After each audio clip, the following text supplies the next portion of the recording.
Theris back here at Theris for Fitness, and today we're going to be talking about, this is going to be more of a response video, I guess you'd call it that, of a few videos that I've seen lately. The original video that kind of sparked all this crap was Vince Del Monte's video about bro science and kind of defending it in a way, and then I saw Mark Lobliner make a video just kind of talking about it, and I also saw Ian McCarthy make a video talking about it, and I felt like it was just a whole, and it kind of caused this whole, bro science war again that kind of, it turns to happen with like a lot of people on YouTube. It's just kind of like battles back and forth, but I'm not here to like hate on bro science or preach about how awesome bro science is.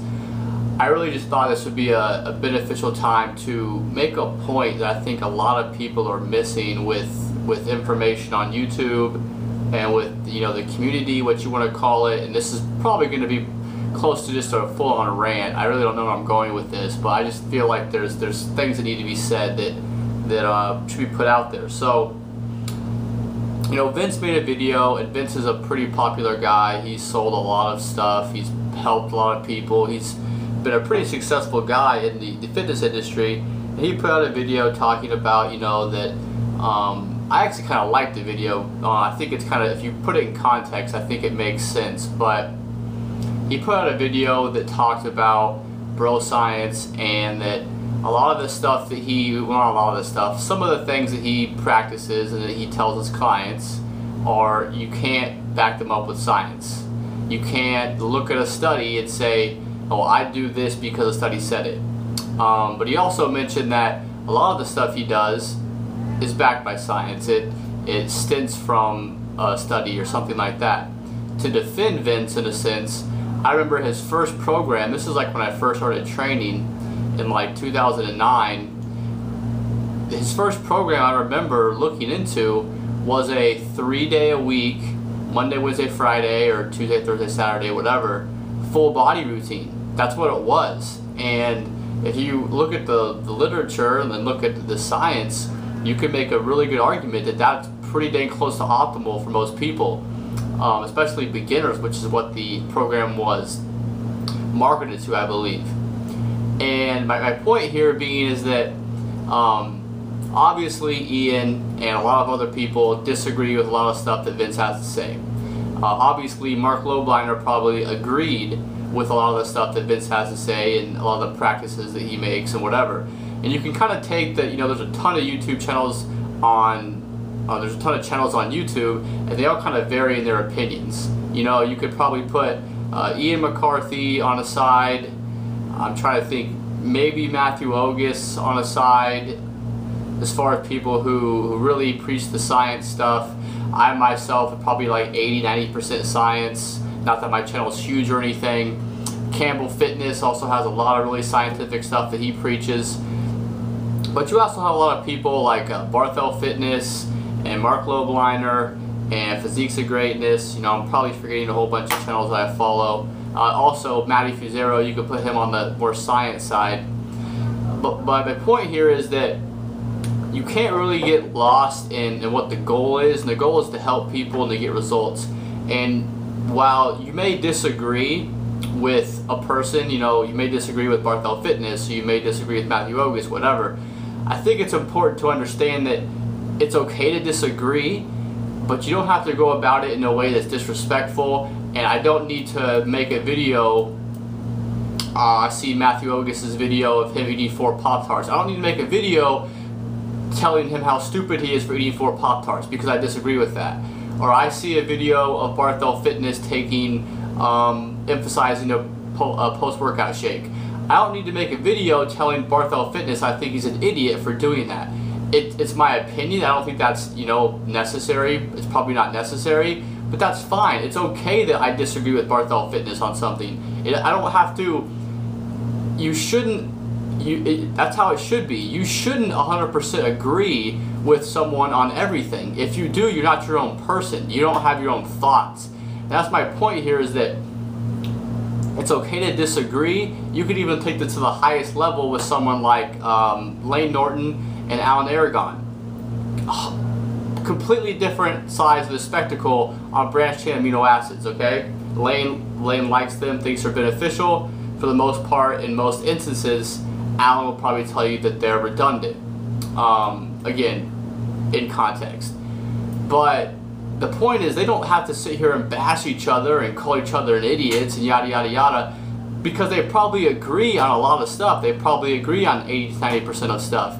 And I think if you really took a poll of all these different YouTube channels, most of the stuff we would all agree on. We would probably all agree on you need to hit a high protein diet, you need to have intense workouts, you need to focus on progressive overload, you need to have consistency, you need to be dedicated. There are a lot of just overlying principles that I think a lot of people are missing out on, and they're just getting caught up in all the crap. Should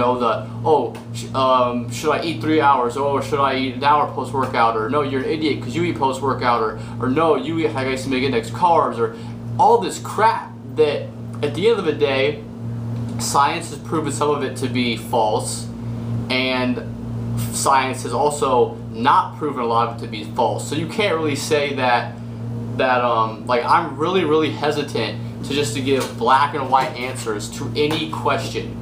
Like someone could ask me, and this is typical of people that don't know a lot about nutrition, but I tell people anyone that I think has a good understanding of nutrition and a good understanding of training, they'll tell you this. The answer to 99% of questions is it depends. Because you have to put these things into context. I hate when people make just blanket comments like nutrient timing doesn't matter. And they say that and they stand by that and whatever. You can't just say, you have to put it in context. If someone tells me, do I need a post-workout shake or else I'm not going to see optimal results, I would say probably not. But if someone tells me I'm an athlete and I'm competing 3 times a day in the fall, you're going to tell that person nutrient timing isn't important. You're going to tell that person that it's okay to go to your first 2 workouts without eating. Nutrient timing isn't important for them. So you can't just make blanket statements like that. You can't make blanket statements like nutrient timing doesn't matter. You can't say this doesn't matter, that you're an idiot for this.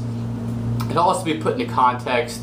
You also have to realize that, like Vince said in his video, that science is always going to be kind of a step behind. Just people might be doing stuff on accident that might be optimal, that you could come out in a year or 2 and find out that that's optimal. So while I love science and I enjoy reading it, I'm reading it right now, I think it's important I think the more science you read, you should be able to really understand that while these are recommendations based on science, these recommendations are always subject to change based on new science. So that's why I really just feel like it's hypocritical to call someone an idiot for practicing something, maybe because it's not backed by science yet. I mean, you don't know that what he's doing isn't optimal. You just you go by what the science says now, but who am I just to call you an idiot because you like to do something a certain way? I may not preach it, I may say, the science says something else, but, I'm not closed-minded to the idea that I could be wrong. And I'm willing to admit that I'm wrong. I'm willing to admit that I don't know things. I think a lot of people are afraid of saying 3 words, I don't know. Someone asked me about how to fix their car, I would tell them I don't know. And I think a lot of people get bogged down in that with nutrition and training. They think they have to know everything. They think they have to know what's optimal for everything, and if they don't know, they're inferior, so they're just going to give you an answer. But, like I said, my main points are here, it's okay to disagree. I just prefer to do it in a more respectable manner. I also think it's okay to disagree because there's always new findings coming out. There's always new studies coming out. What we know is optimal 10 years ago is not what we know is optimal today. So I'm really hesitant to give people black and white answers.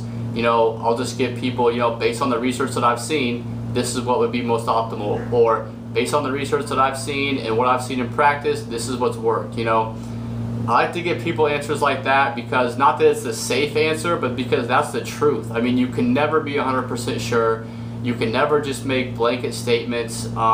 It's really that simple, guys. Like I said, most questions and most answers and stuff like that have to be put in context. and especially when you're talking to people that don't know a lot about nutrition, I'm really hesitant to just give them a short, quick answer, because they may kind of interpret it in their own way and kind of get blown out of proportion. So that's my rant, guys. Hopefully this didn't take too long, but again, it's okay to disagree, just do it respectively. You know, some things are backed by science, but you know, other things aren't, and at the end of the day, you can do whatever you want to do. But that's it, guys. So thank you for watching this video. Hopefully this shed some light on the whole bro science beef kind of crap. I really just wanted to throw my 2 cents in there, and this needed to be said. So thanks, guys.